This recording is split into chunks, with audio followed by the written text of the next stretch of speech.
2 weeks, 25 strangers, a 17th century French chateau, countless glasses of wine, and one chateau cat. This is what happened during my residency at Château d'Orquevaux. I did have to know like a little more French than I thought I was going to. That is like my first key of advice. Do know some French, because some of the people that work there, they speak English, but they don't speak fluent English. And one of the women, her name was Lydia. So I came up to her and I was like, my daughter's name is Lydia. And she was like, I don't know what the fuck you're saying. And I couldn't think, because I was expecting to go next year. So I couldn't think on the fly, like, what the fuck is daughter in French? So I kept going, Bambina. And then I walked away and I was like, that's Italian. She was looking at me like, girl, I don't know. I know it's a good name. Whatever you're saying. You keep saying my name. My residency was all different types of artists and writers. And we had a script writer as well. There's a whole process. There's a whole group of people who chooses the talent. They have a gallery there where you can donate a piece of artwork that you made at the chateau. Anyone can go and see it in this gallery. So you can walk through and you just see all of the artwork from people past and present. You can see the chateau and what inspiration that brings to everybody through their work. Even the writers, what our work became at the end of it was 10 million times better than what we had submitted before. I first heard about the residency because I saw an ad for it, and it just felt so serendipitous because I had just started writing my second book, and I kept telling Zach, I was like, I'm having a hard time. I'm struggling writing because every time I sit down to write something, Lydia will need something from me, or I will feel like I sit down, I write a little bit. Now I have to get up and I have to make breakfast. Now I have to get up, I have to make lunch. Now I have to get up and pick Lydia up from school. I just felt like it kept going in and out of being inspired. And I kept telling him, like, I think I need to rent a cabin in the middle of the woods and just write. And he was like, do it. And I was like, God, I might. The next day, I come across this ad and they were like, hey, 18 to 20% of people who apply get to see the inside of the chateau. Are you one of those people, basically? And I was like, shit, am I? I don't know, maybe. So I applied thinking I'm not going to get in. And then 8 months later, I heard, hey, you're in. I had some anxiety about going. I think every mom listening is probably going to resonate with this, where I was like, how do you leave your kid for 2 weeks? But I also think any person thinks that, like, oh, I can't leave my life, no matter what. If you're not a mom, if you are, like, you have responsibilities. So I got into the fetal position. I was like, I can't do this. Like, how am I going to do this? And Zach was like, if you don't do this, I will divorce you. The woman I married would be like, hell yeah, like nothing scares that woman. So like, who's this? You know, is that the most selfish thing ever, to just leave and expect everybody to kind of pick up the responsibilities for me? And then I was just like, no, now that I've gone, every mom needs to take a solo trip. You need to take a solo trip out of the country.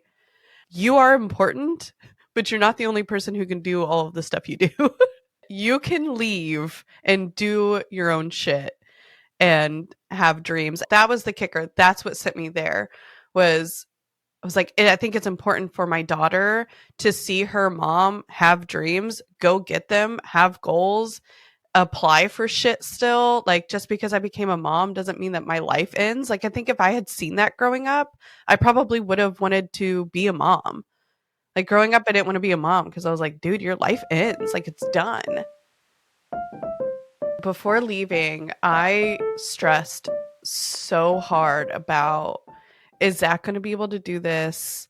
He works. He's got all of these things going on. I had also scheduled Lydia for swim practice. So I was like, oh, bye, I'm leaving. Take her to swim practice. Figure it out.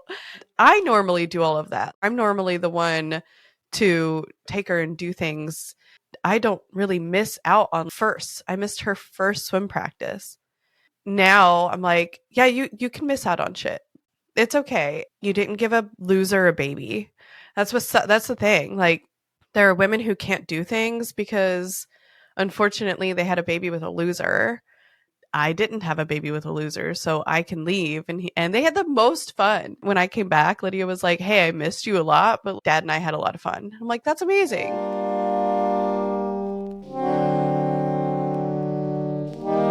About mid-April, they messaged me and they said, "Hey, can you come at the end of next month?" And I'm like, "Holy shit." I'm like, "Oh wow."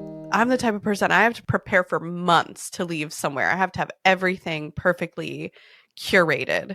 So I was like, no, I can't do that. And then Zach was like, why not? And I was like, Well, I just haven't had time to like prepare. Like, what? and he was like, just go. I'm like, Okay, cool. so I wrote him back and I'm like, is that spot still available? And they said yes. I was like, let's do it. So I only had a couple of weeks to prepare. My book was nowhere near done. I think I've got like 20 chapters.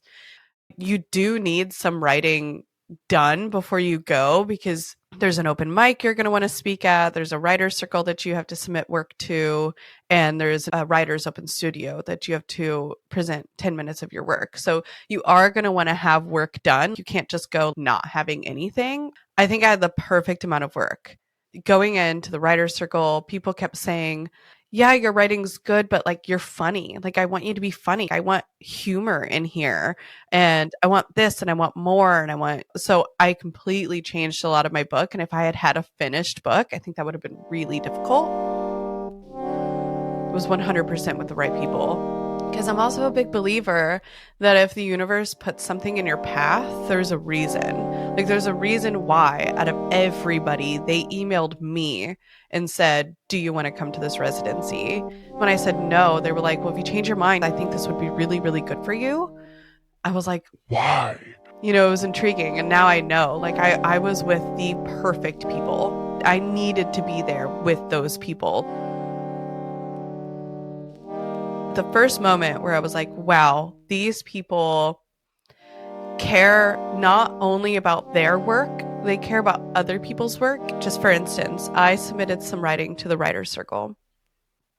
I went last and I kind of panicked while I was in there because she kept being like, well, what do you want us to help you with? And I was like, I don't know. Is it good? I don't know what I want you to help. I just kind of maybe need you to tell me if I'm on the right path. Like, I don't need. And these are questions they can't answer. If I was like, hey, is my main character strong enough? Or, hey, do you think that I should write it in first or third? Do you think it sounds better like that? Like, if I had actual detailed questions, I think it would have went better for me. And one of the guys in my writer's circle, he sent me an email and he had taken my work and gone through and lines that he loved. He was like, this is really strong. Not sure about this. This is really great. Keep going with this. Or not really sure what you mean here. Line by line, he went through. And I sat there and shout out Travis. I was kind of blown away. And I sat there with tears in my eyes because I was like, who, like, where did these people come from? Because that's insane. Like, I didn't think to do that to other people's work. Like, I didn't think to sit down and like actually go through line by line. That was incredible. And he did it for everybody. You know how long that took? While he's writing his second book, like, he's there for him.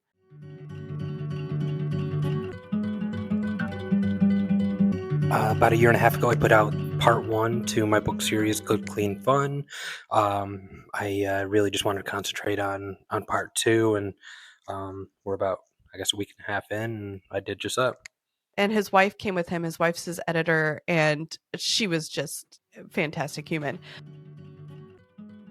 My main goal for being here is to support my husband, who is an amazingly talented writer. These past few months at home have been extremely busy, and he's been my support and everything that I've been busy with. So it's been really lovely to come here and to get to support him and his passions for writing. And he lets lets me play the role of editor. And we just get to have discussions about plot and characterization and continuity between his 2 novels, because they're working through a series. What has been your favorite moment so far? All the people and how we've all come together and have just really connected, and that camaraderie. And I think I really, really enjoyed our sing along during karaoke. Okay, yeah, karaoke was so much fun. Going into it, I wasn't scared of the writer's circle because of feedback or criticism, because like I can handle that. That's not really a big problem for me because I care about it so much. I never really feel like I need to defend it because it can only get better. But now, like having done it, I understand my work so much more that I would be able to ask questions about it. What I figured out was I didn't understand my work well enough to ask for help about it because I didn't know what the actual theme for the book was. It wasn't until, I'm sitting there and Travis is going, yeah, I just need like more. I love this. This is great. And all the things he pointed out, I realized there was one common theme with every single thing. And it's female rage. Female rage is the theme of my book. I thought it was just like, oh, it's a mystery. Like before they were like, what's your book about? I'm like, oh, it's a mystery. And now when people are like, what's your book about? I'm like, female rage. In my regular life, I want to start surrounding myself more with creative people. I think that was something that kind of intimidated me because art is so subjective. They handed me a keychain and it said artist. And I said, man, I really wish it said writer. And they were like, writers are artists. That's a type of art. And I was like, oh, I just kind of always put it in a category. Now, after the residency, you're like, what's an artist? I'm like, anybody who makes some type of art, poems, a writer, videographer, photography. If you create some type of art, you're an artist. Going into it, I had no expectations for what I was going to accomplish. One thing I didn't realize I was going to do was so much for the podcast. Because while I was there, I was like, these people are so interesting. I'm going to interview them. People were really interested in the podcast. So I kind of went into it thinking I was only going to write, and I kind of came out of it with so many ideas for the podcast and a book that actually probably have less writing than what I went into it. I just scratched so much.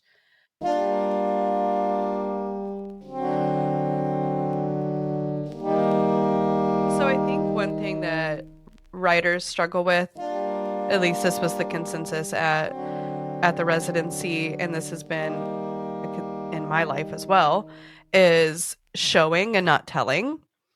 And I think it's really hard to open your book and not tell. You just want to tell who your character is. And that's what I did before. I was telling you who my character was instead of showing you who my character was. So before the residency, my opening lines were, Shannon Clark had lived her life according to a checklist, a list crafted with all of the wisdom of a 6-year-old, while other little girls were busy playing dress up or feeding their dolls with plastic spoons. Shannon was planning meticulously, methodically. Her life was a blueprint, and she was the architect. That's telling you who Shannon is. Now I'm going to show you who Shannon is. Shannon watches as Scott stares into the refrigerator longingly, his shoulders sagging with exaggerated disappointment. She imagines lacing his brown curls between her fingers, pulling his head back, and slamming it against the freezer door. One of the things I wanted you to imagine when you were reading it is, like, oh, it's her husband, she's looking at him, like, she pulls his hair back and maybe you think she's going to go for a kiss and then she slams it against the freezer door and you're like, what the fuck? So before I was telling you, like, hey, she's planning her life out. Maybe she didn't do it, she's still not happy. And now I'm showing you she's not happy and like where that anger is stemming from. I think it's something that women can resonate with too, because like how many times have you looked over and your husband's staring into the fridge? He's not moving anything. He's just staring. Then you have to walk over and you're like, It's right here. or we don't have anything. Yes, we do. You just don't know how to make anything. We're an ingredients household, motherfucker. Learn to cook. I say a lot to my family and they get pissed. I say, Search, don't look. because a lot of times they'll open something, they'll look, they don't search. And then I end up finding it because I search and I don't look. And they both my husband and my daughter hate when I say that. There was one day I was really nervous to submit my writing because no one had read it. No one had read it. Like not even Zach had read what I had submitted. And so I was like, oh, cool. I'm just going to, submit my writing to a bunch of people who are professional writers. And they're going to be like, what is she doing here? So I submitted it. I was really worried about it. I was sitting on the couch and Tracy, she's from Australia. By the way, her voice is beautiful. Australian accents are just the best. And she comes out and she was like, oh, Kaylee, oh my gosh, I am such a fan of yours. Your writing was so beautiful. I loved it. And she just starts going on about it. And it was the first time I had really heard somebody say, oh my God, your writing is phenomenal. And I was like, thank you. And she walked out of the room and I just lost it. I was like, fuck. She has no idea how much I needed to hear that. That was so needed. And then on the second to last day, her and I are sitting in what's called Esther's bath. So that's where the writers sit. And I looked at her, I said, Tracy, I said, I'm going to cry. I said, I came into this just wanting to write without little fingers reaching up at me and like needing things from me. I really needed to write unencumbered. And I've actually left with such a confidence. What I didn't realize that I actually needed was somebody who I look up to because her writing is so freaking good. So for her to come in and say she loved my writing, it was everything I needed to hear. And I'm sitting there and I'm just crying to her and she like gets some tissues and she's a therapist. So she's like, don't worry, I'm used to people crying in front of me. It's kind of my job to make people cry.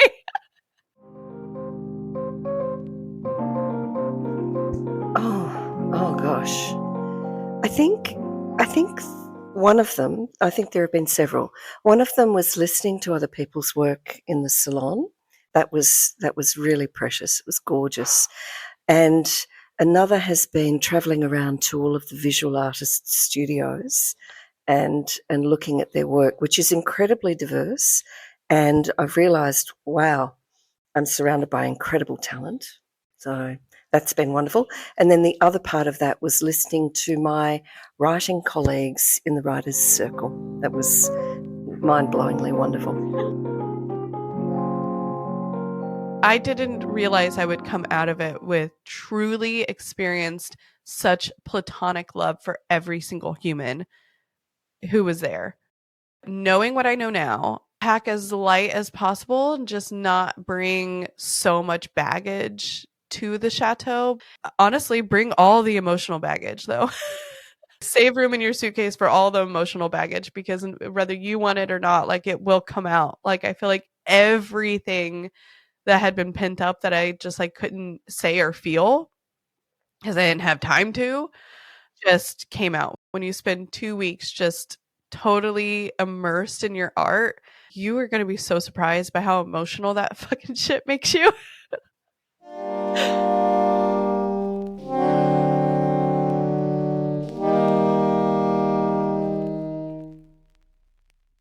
Pulling up this big hill and just seeing the chateau there was just so, I mean, I literally looked at everyone in the van and I was like, I already feel inspired. Like, let's go. Like, I already want to just go in, open my laptop and write. Like, this is the most inspired. Like, you could feel it in the soil. We walked in total strangers and we walked out just a family. The chateau will give you what you need, but you also make the experience what you want it to be.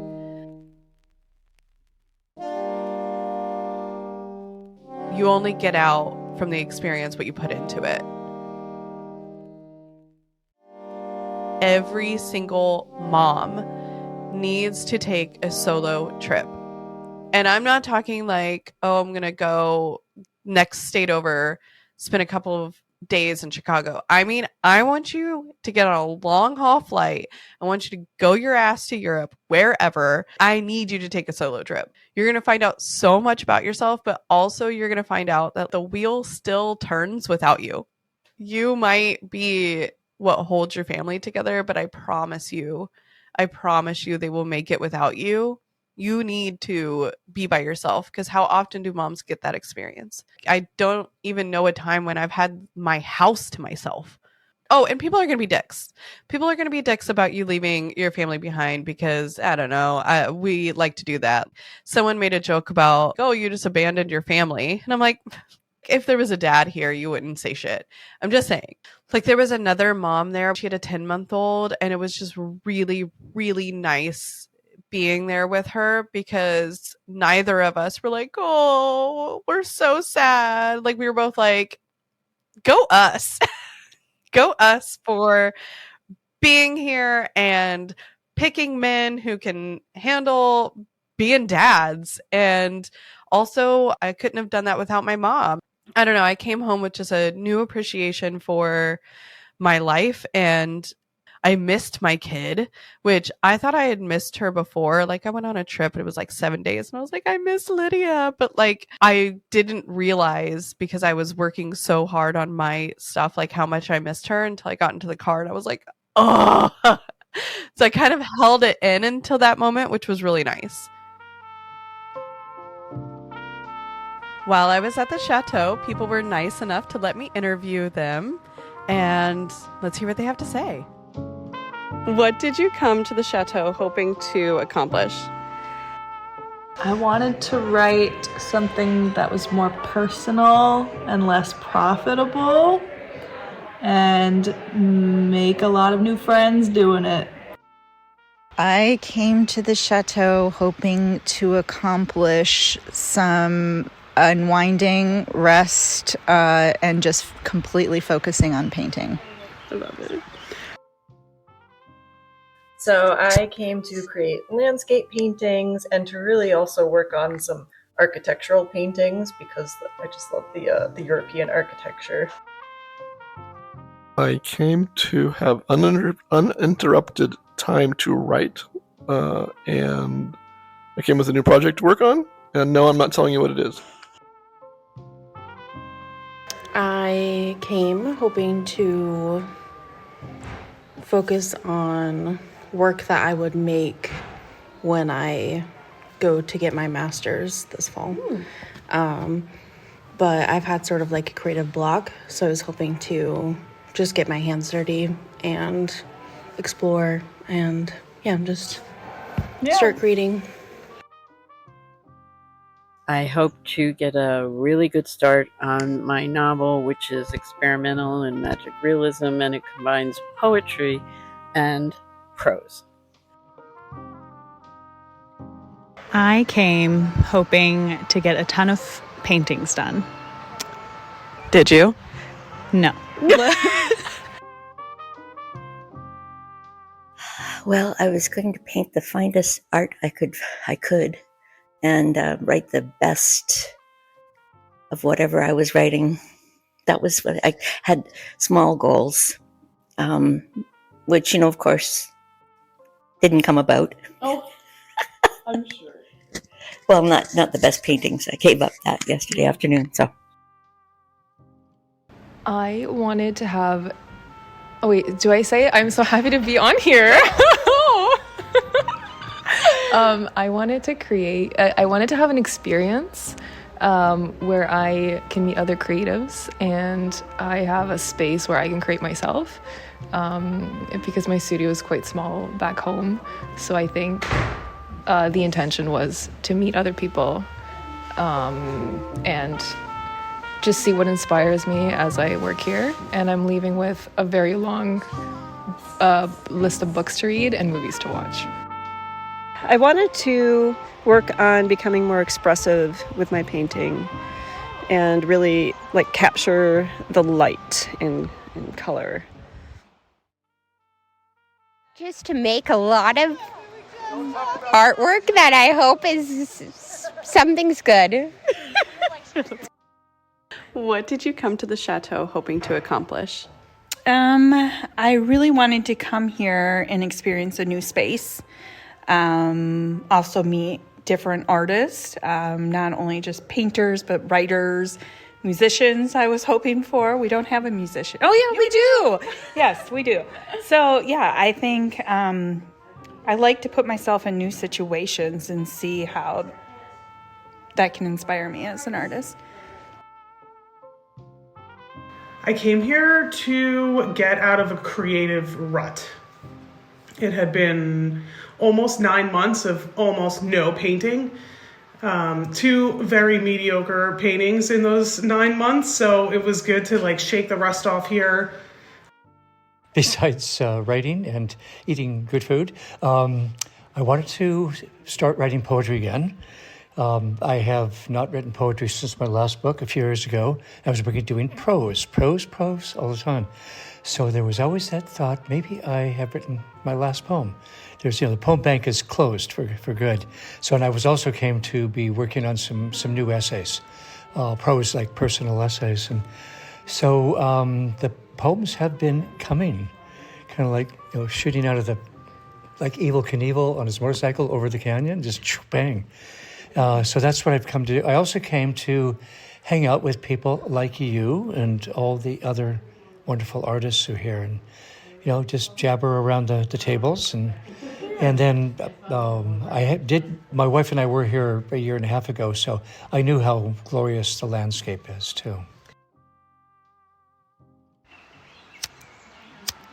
I came here with zero expectations. I basically just wanted to fuck around and find out. And I did. I came here wanting to just paint for fun and not for any sort of final product, just to explore and play. And I think I did that. I love you, Kaylee. I'm so happy to be here with you. I wanted to get a lot of art done. I was excited for the 2 weeks off of work, and that I got to be artistic during those 2 weeks. I actually got to do things instead of being busy. I wanted to explore making different marks than I usually make and painting in a more playful and free fashion. And I think I was able to accomplish that. The studio space is beautiful that I was assigned. The light is terrific. And just being able to paint in a large format, tack canvas up to the wall and just go for it without any other responsibilities has been really rewarding and productive for me. Perfect. I wanted to work with color in a way that I never worked with color before. I wanted to experience the whole France thing because it was my first time out of the country. Just play with color and experiment with my wax. I did my best writing there, and I don't know if that was the Château, and I don't know if that was the people. If you're thinking about going to Château d'Orquevaux, we are going to include a link so that you can apply. I highly, highly, highly recommend that you go, no matter what kind of artist you are. They have all different kinds of studios, a musician, a dancer, whatever you are. Just know you won't come back the same, and that's the whole point.